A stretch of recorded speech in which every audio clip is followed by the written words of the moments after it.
السلام عليكم، ازيكم يا اصدقاء؟ عاملين ايه؟ يا رب تكونوا بخير. لاحظت ان مفيش تفاعل كبير في اخر فيديو من فيديوهات لينكس. فكرت في السبب، لقيت ان السبب ان معظم الناس مش عايزين ينقلوا دلوقتي من الويندوز لللينكس. طبعا انا زيهم، انا لسه على الويندوز انتوا شايفينه اهوت. كل ما في الامر ان انا كان عندي لابتوب يمكن احتياطي او حاجه، فقدرت ان انا اسطب نسخه لينكس عليه واجربه. طيب الناس بقى اللي يعني شغالين على ويندوز وعندهم بي سي ومستقرين على كده، طب نعمل ايه؟ انا فكرت في فكره لطيفه جدا. الفكره ديت يعني اذا نفذناها هنستفيد من جميع النواحي. بمعنى ايه؟ مش هنخرج من الويندوز دلوقتي بشكل مباشر، هنبدا نسطب حاجه اسمها فيرتشوال ماشين.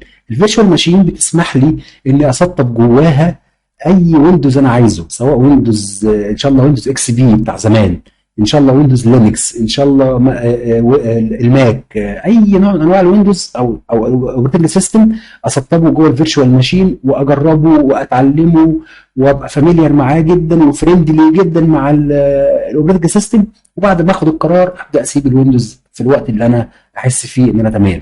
فهنبدا نعمل كده ان شاء الله دلوقتي، فبحيث ان نستفيد وبحيث ان احنا على قد ما نقدر نستفيد من امكانيات اللينكس الخطيره جدا والسريعه جدا اللي انا نفسي ذهلت بيها. هو مش مبالغه والله، في حاجات كتيره جدا انا ذهلت بيها لما استخدمت لينكس. عايز اقول لكم لدرجه ان انا كان عندي فلاشه بطيئه جدا في النقل بتاعها، والله لما استخدمت لينكس بقت عاديه، يعني بقت اسرع من يعني بنسبه يعني زادت سرعتها في النقل سواء الكتابه عليها او منها بنسبه 30 40%. والله زي ما بقول لكم ده انا بديكم بس مثل بسيط جدا. لما استخدمت لينكس، وده غير الواي فاي، انا مثلا لما كنت ببقى اللابتوب بعيد عن الواي فاي كان بيبقى الواي فاي بطيء جدا ومش قادر يدخل على النت لكن لما استخدمت لينكس بنفس البعد او نفس المسافه اللي كنت ببقى فيها من الواي فاي، بلاقي اللينكس شغال على الواي فاي عادي اكني قريب من الواي فاي. فحاجات كتيره كده انا لاحظتها لما جيت استخدمت لينكس وسرعته. وبيقولوا لان اللينكس ما بيستهلكش موارد الجهاز بتاعتك بشكل خرافي، لا هو بيشوف هو محتاج ايه بالملي ويستخدمه، وبعد ما يستخدمه انت قفلت الحاجه دي بيقفلها هو كمان، لذلك ما بيستهلكش الموارد. لكن غير الويندوز عمال على بطال، اللي هو بزخ ما يعلم بالله ربنا. بصوا، ماسك في موارد الجهاز نصها للويندوز لوحده. لذلك ممكن تلاقوا بطء وتلاقوا حاجات كتيره جدا في الويندوز. ده غير بقى ان هو طبعا ايه، اللينكس نسخه مجانيه طبعا. دي حاجه من الحاجات اللي هي ايه، الجميله يعني. وفي برامج ودعم خطير جدا في الكوميونتي بتاع اللينكس. مش عايزين نتكلم اكتر كده على اللينكس، عايزين بقى نخش على الفيرتشوال ماشين ونشوف نتكلم عليه ازاي، ونشوف ان احنا نسطب عليه نسخه اللينكس ازاي. جميل جدا. طيب هنبقى اول حاجه محتاجينها ان احنا نسيرش على الفيرتشوال بوكس اهو كده بالشكل دوت، ونبدا نقول له فيرتشوال بوكس. ندخل نقول له داونلود ونختار نسخه الويندوز ونعمل داونلود وسيت اب عادي جدا جدا، مفيش اي مشكله. وهو برنامج مجاني فيرتشوال بوكس، بنسطبه عادي جدا تمام. وهنبقى محتاجين نسخه ايزو لللينكس. هايل جدا. انا مختار نسخه لينكس مينت. اللينكس مينت هي نسخه او توزيعه من توزيعات اللينكس المبنيه على الاوبونتو. الاوبونتو نسخه قويه جدا جدا جدا وجميله جدا جدا جدا. هي حجمها 6 جيجا، لكن حجم اللينكس مينت 3 جيجا او 2 جيجا و700 لو هنحدد يعني. فنقول له داونلود، ونسخه سريعه وجميله جدا نختار نسخه السينمان اديشن. لو في ناس هتنزل او هتسطب اللينكس على جهاز فعلي فيزيكال يعني ماشين حقيقيه، والجهاز ده ضعيف كتير جدا، ضعيف قوي، 2 جيجا رام، 4 جيجا رام، او 2 جيجا جي بي يو والحاجات ديت، ممكن نستخدم اللايت اديشن تمام. خلاف ذلك نسخه السينمون اديشن من اللينكس مينت هايله جدا. نقول له داونلود وندخل. هي مش 3 جيجا، هي 2 جيجا 770 عموما. وهنا هو بقى بيطلب مني اشوف ايه الميرور او السيرفر اللي هنحمل من عليه. اي سيرفر من دول هيبقى شغال ان شاء الله، ونكليك ونعمل داونلود للايزو اللي هنستخدمها. جميل جدا. طيب تعالوا بقى نشغل الفيرتشوال ماشين بعد ما سطبناه. شغلنا الفيرتشوال ماشين. هنا كنت عامل ماشين قبل كده تمام. تعالوا ايه نعمل ماشين جديده. تمام، نقول له نيو ماشين ونكتب اسم الماشين الجديده، فلتكن مثلا اتش لينكس مثلا. تمام. الفولدر بتاعي هيكون موجود في الحته الفلانيه، يعني مثلا اختار الديسكتوب واجي اقول له هنا هوت مثلا ايه، المنت، او بلاش المنت، والله يعني هو المنت كويس، او حتى طب خلينا نقول مثلا نعمل فولدر جديد على الديسكتوب وهنسميه آه، هيثم لينكس، وندخل ونقول له اوكي. هايل. نختار نسخة الايزو بتاعتنا، نقول له هي في نسخة الايزو. طبعا انا كنت عامل داونلود لللينكس، هي 2 جيجا، شايفين هي 2 جيجا 770، في حين ان الاوبونتو حجمها 5 جيجا 840.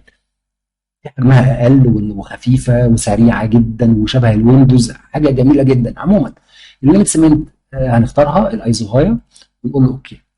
تمام. نختار هنا هو التايب بتاع الاوبريتنج سيستم اللي احنا عايزينه. طبعا ممكن ويندوز، ممكن اي نوع، طبعا احنا محتاجين اللينكس. وايه هو نوع اللينكس؟ اوبونتو. ليه اوبونتو مع ان انا شغال لينكس منت؟ لاني زي ما قلت لكم من شويه اللينكس منت مبنيه على الاوبونتو. ف فبختار الروت الكبيره. جميل جدا. الفيرجن 64 اوكي. هنا في بيقول لي يعني اعمل باسورد واعمل حاجات، لان في هنا علامه تعجب فلازم اكتب يوزر نيم وباسورد. فمثلا هيثم يوزر نيم وباسورد للماشين نفسها، خلي بالكم. تمام. باسورد. تمام جدا. اهو اختفت علامه التعجب وكله تمام، واتش لينكس وكله تمام. والهاردوير نبدا ان احنا نقول له مثلا هنا ايه الميموري، اختار يعني حجم كويس من الرامات، مثلا 16 جيجا حاجه. آم، البروسيسور مثلا من 32 خليني اخد 12 بروسيسور عادي جدا. تمام. واقول له فينيش كده كله تمام. بعد ما اقول له فينيش اروح للسيتنج، نخلي بالنا من الخطوه دي مهمه جدا. اروح للسيتنج واروح قايل له ستورج، ومن الستورج اقول له من هنا هو بقى ايه، اعمل زي ما يعني الخطوه دي اكني بحط الفلاشه في اللابتوب او في البي سي. تمام. دي كده انا بقى ايه، بحط الايزوهايا في السي دي بتاعي. تمام. اهو بختار فين الايزوهايا بتاعت. هتقول انت حاططها من فوق، اقول لكم من فوق ده بس عشان ايه، او من شويه يعني في الديالوج اللي قبليه. آه دي حاجه ودي حاجه. تمام. اهو اوكي اوكي وكده ايه، خلاص شاف الايزوهايا اوكي. وبعد ما نعمل الخطوه ديت اللي هو الاتش لينكس اقول له ستارت.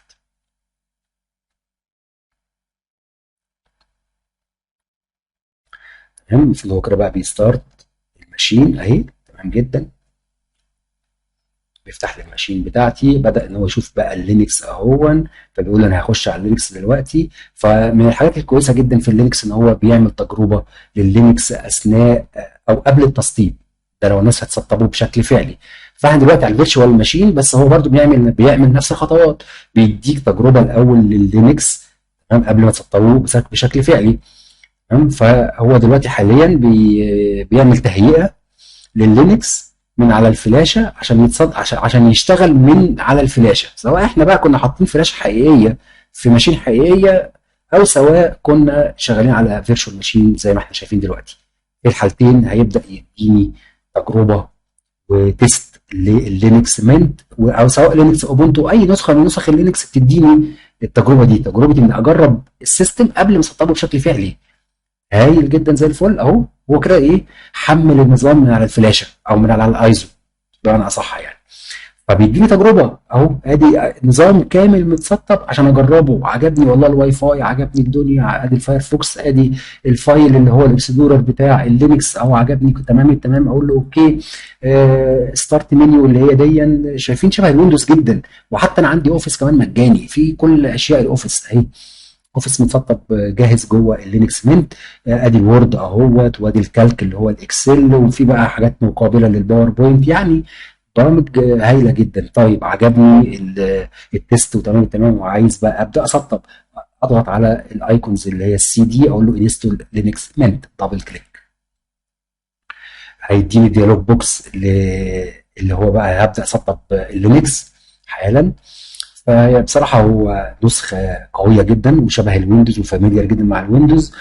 وسريعة جدا، وإلى حد كبير ما قابلتش فيها بعض المشاكل اللي قابلتها في الابونتو، قد يكون انا عشان مش خبير قوي في لسه في اللينكس، فقابلت بعض المشاكل وقابلت بعض الحاجات، لكن نسخه اللينكس منت ما قابلتش فيها اي مشكله نهائي. تمام، ده الديالوج بوكس، فهبدا ان انا اقول له كونتينيو سيت اب.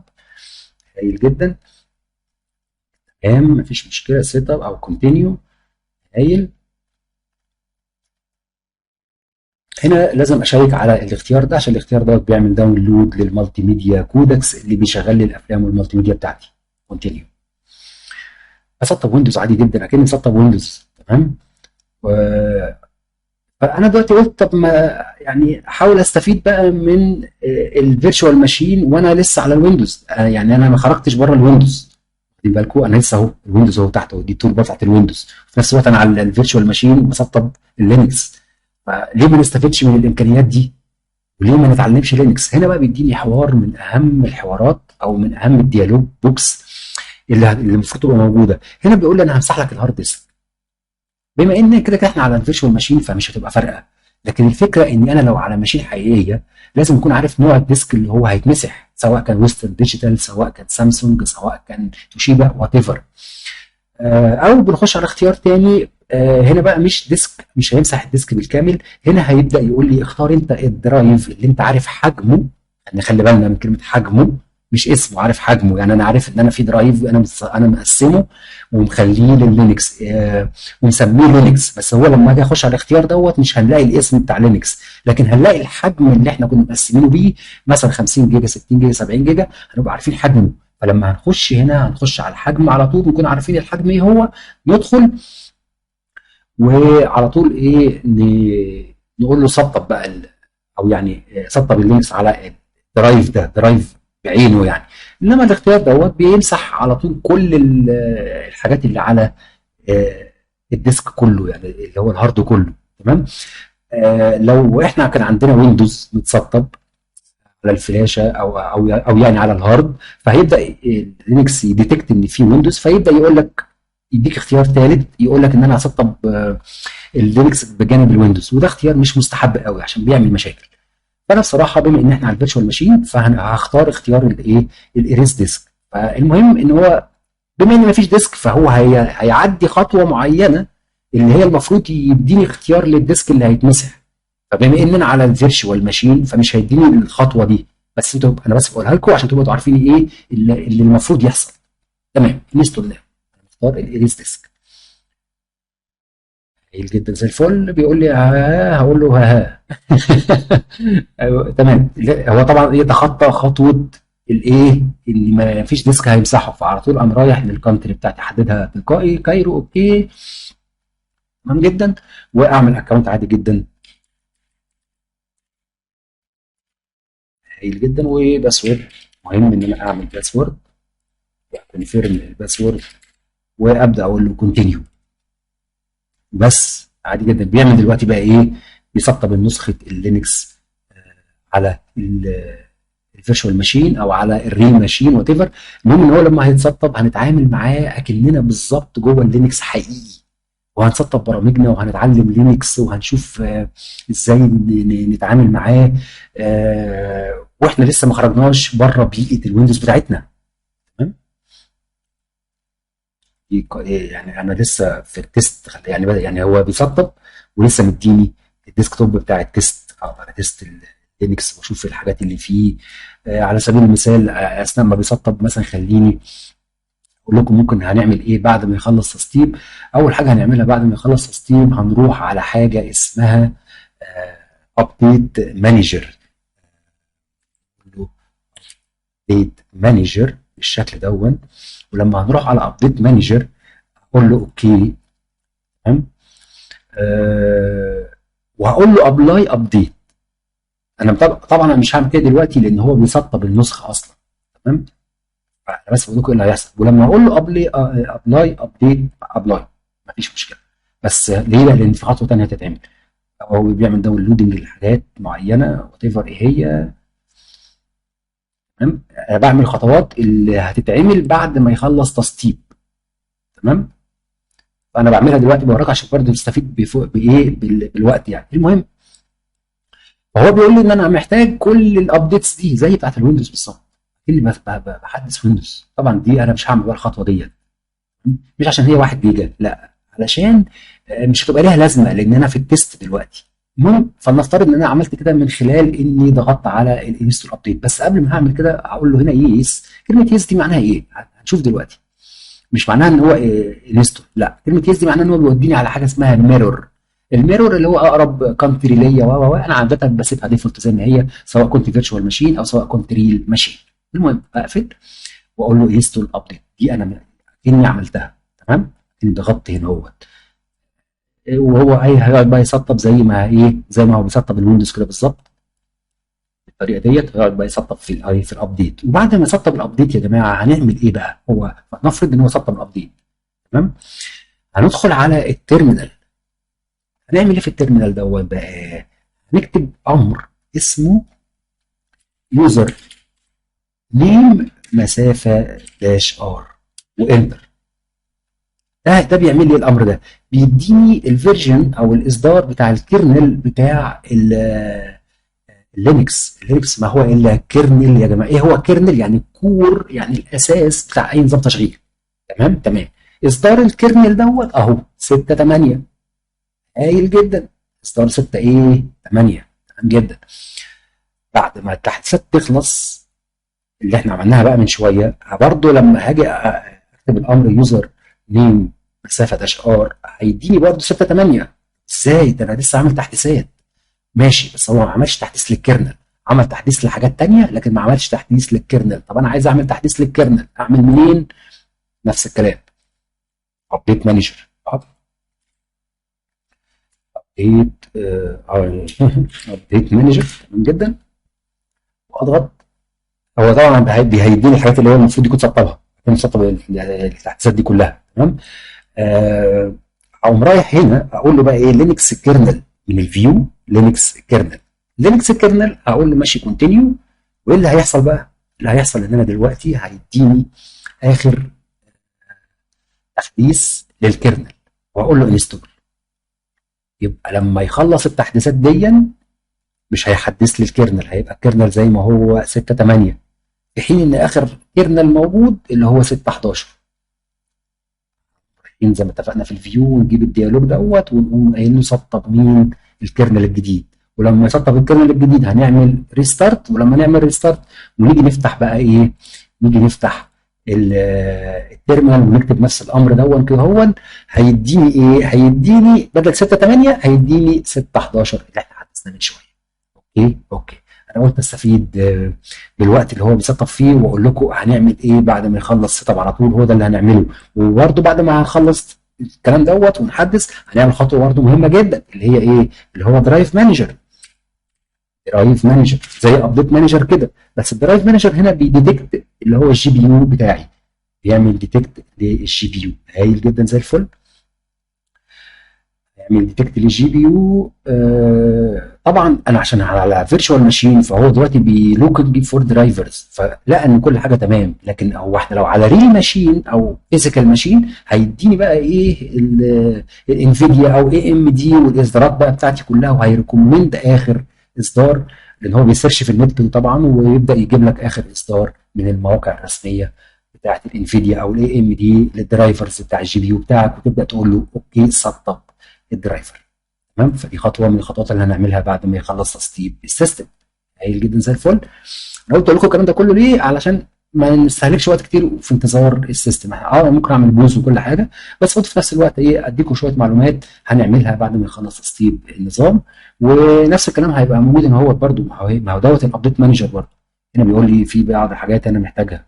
هي هو دي الابديت مانجر اللي احنا جبناها من هنا هو، هي ابديت مانجر. تمام. هايل جدا زي الفل. حاجه اخيره برضه حابب اقولها لكم، ان انا هنا عشان اسطب بقى البرامج بتاعتي بجيب منين البرامج؟ بجيبها من حاجه اسمها سوفت وير مانجر. سوفت وير مانجر دوت بمثابه الاب ستور اللي احنا اتكلمنا عنه لما كنا بنتكلم عن الابونتو. ده الاب ستور. الاب ستور ده فيه كل البرامج اللي انا محتاجها، ولكن في مشكله الاب ستور دوت يا اما نعمل له حاجه اسمها ابديت وريفرش علشان يجيب لي اخر اصدارات من البرامج بتاعتي، زي مثلا البلندر، وزي الجيمب اللي هو بتاع الفوتوشوب او المقابل للفوتوشوب اللي انا بسميه جينيو. المهم، فعشان يجيب لي اخر اصدارات، يا اما نعمل ابديت للمانجر دوت وهنشوف ازاي، يا اما نسطب برامجنا من خلال التيرمينال بطريقه معينه بحيث نحصل على اخر اصدار من البرامج اللي احنا عايزينها، زي ما اتفقنا، زي البلندر او والا ايه اللي هيحصل بقى هنشوف دلوقتي، بس لما يحمل باقي البرامج الموجوده. والا هنشوف البرامج بتاعتنا موجوده في المستودع دون، ما ده مستودع وستور، اب ستور، تمام، بتاع اللينكس، بس لسه ما اتعملوش ابديت او ريفريش. فهنلاقي مثلا اخر نسخه للبلندر موجوده، تمام، اللي هي نسخه بلندر 4، واحنا حاليا في نسخه بلندر 4.4.3. انا قلت برضه اقول لكم المعلومه ديت بحيث ايه نبقى عارفين ايه اللي هيحصل. وحاليا لسه بيسطب نسخه، نداونلود بقى ايه اللانجوج، خلي بالنا. وعايز اقول لكم برضه اللانجوج، عايزين نظبط اللانجوج. نعمل ايه؟ نيجي اهوت نقول له كيبورد، اخش في كذا موضوع بحيث ان انا اكني بعمل كل الحاجات اللي انا هعملها بعد ما اخلص سيت اب للنظام، تمام. اجي اقول له كيبورد، ايه كيبورد بالشكل ده. من الكيبورد من هنا اهوت هقول له لاي اوت، لي اوت، اجي هنا اهوت واقول له ضيف لاي اوت. هيضيف ايه؟ هيضيف بقى ايه اهي، ارابيك ايجيبت مثلا. فين؟ جريت بسرعه ليه مش عارف فين ارابيك ايجيبت. ايه ارابيك ايجيبت واقول له اد، تمام اهو. المفروض يكون ايه عمل اد للغه يعني. المهم ان احنا بنعملها من هنا يعني، تمام. لسه بيعمل ريفرش او بيعمل لودنج للسوفت وير. النت اصلا هو بيعمل داونلودنج للحاجات، وفي نفس الوقت خلي بالك ان هو بيعمل داونلودنج للكودكس اللي احنا علمنا عليها في الاول واحنا بنسطب، لما قلنا له، لما شيكنا على الاوبشن بتاع المالتي ميديا كودكس، فهو بيعمل له داونلود، خلي بالكم. فبيعمل داونلود وفي نفس الوقت بيحاول يحمل البرامج من على السوفت وير مانجر. انا مش عايز اطول عليكم في موضوع السوفت وير مانجر، لان هو كده كده زي ما قلت لكم ما بيكونش جواه اخر اصدارات. انا بس حبيت ايه يعني انوه على المعلومه دي بحيث تكونوا عارفينها، بحيث ان احنا ما نسطبش جميع. اهي اتفضلوا مثلا البلندر. خلينا نروح على البلندر. شايفين اخر اصدار البلندر موجود في الاب ستور حاليا ايه هو اللي هو موجود، اللي هو ايه 4.0. طبعا اخر اصدار اللي هو 4.4.3، وهكذا في برامج كتيره بقى. يعني على سبيل المثال مثلا لو جيمب، برنامج الجيمب الشهير، تمام. احنا حاليا في نظام لا ده اخر اصدار اللي هو 3، وهنا جاب اخر اصدار فعلا 3.2 3.02، ده فعلا اخر اصدار. مفيش مشكله، بس قد يكون في برامج معينه مش هو ده اخر اصدار، خلي بالنا يعني. المهم ان المكان ده اللي هو السوفت وير مانجر، ده المكان اللي بنسطب منه برامجنا بس نكون محدثينه. في برامج بتاعتنا كلها ادي الاو بي اس والديسكورد وحاجات كتيره بقى، برامج كتيره جدا بقى، اللي يخص الجيم واللي يخص الاوفيس واللي يخص اكسسوارز واللي يخص جرافيكس، برامج كتير جدا، وحتى المونتاج. يعني اعتقد ان في برنامج مونتاج هايل جدا جدا جدا هنبقى نتكلم عنه ان شاء الله في الحلقه الجايه وهنسطب البرامج. هقول لكم عليه، افتكره بس هقول لكم عليه ان شاء الله في الحلقه الجايه مع تسطيب البرامج. المهم ان هو دوت المكان اللي بنسطب منه برامجنا، بس نكون متاكدين ان ده اخر اصدار. مش متاكدين هنسطب البرامج بطريقه ثانيه عن طريق التيرمينال، تمام. وهنشوف ازاي. آه مش عايز اطول الحلقه اكتر من كده اهوت. انا كده ايه قلت لكم على الحاجات اللي هتتعمل كلها بعد ما هنسطب النسخه، وكما لو كنا سطبنا النسخه عشان هو بيعمل داونلود للباكجز، وعشان ما نطولش حلقه اكتر من كده اهوت زادت عن 25 دقيقه زي الفل كده. اشوفكم ان شاء الله الحلقه الجايه بعد ما خلاص بقى سطبنا اللينكس. هنشوف بقى هنعمل ايه وفي تسطيب البرامج بتاعتنا بعد ما سطبنا اللينكس وعملنا التحديثات اللي عملناها. على فكره هنا هو الكيبورد برضه ممكن ايه نقول له هو اللغه، وضاف لغه، بس طبعا بيضيف الاعلام. معلش يعني دخلت الموضوع في بعضها. نقول له كيبورد. بصراحه بتنرفز لما بشوف العالم دوت. فنيجي هنا في الايه، نيجي هنا في اللي اوت، بدل ما نقول له شو فلاج، لا مش عايزين نشوف فلاج والله. كده اهوت، ونضغط هنا عشان يبقى ايه، ادي العربي وادي الانجليزي. نضغط هنا ضغط هنا كده عشان نشوف ايه انجلش وعربي. تمام، وشكرا على كده اهوت. مش محتاجين اعلام احنا ولا الكلام ده كله. تمام. او وعشان نبدل ما بين اللغات في اللينكس بنضغط من الكيبورد الويندوز كي مع السبيس بقت عربي، ويندوز كي مع السبيس بقت انجليزي. شايفين اهي؟ ركزوا في الجزئيه دي. ويندوز كي مع السبيس بقت عربي، ويندوز كي مع السبيس بقت انجليزي. طبعا احنا ممكن نخصص شورت كات عشان نرجع تاني للالت شيفت بتاعتنا العاديه اللي احنا بنستخدمها في الويندوز يعني. مش عايز اطول الفيديو اكتر، وكده هو بقى 25 دقيقه زي الفل. اشوفكم ان شاء الله الحلقه الجايه واحنا نسطب البرامج بتاعتنا.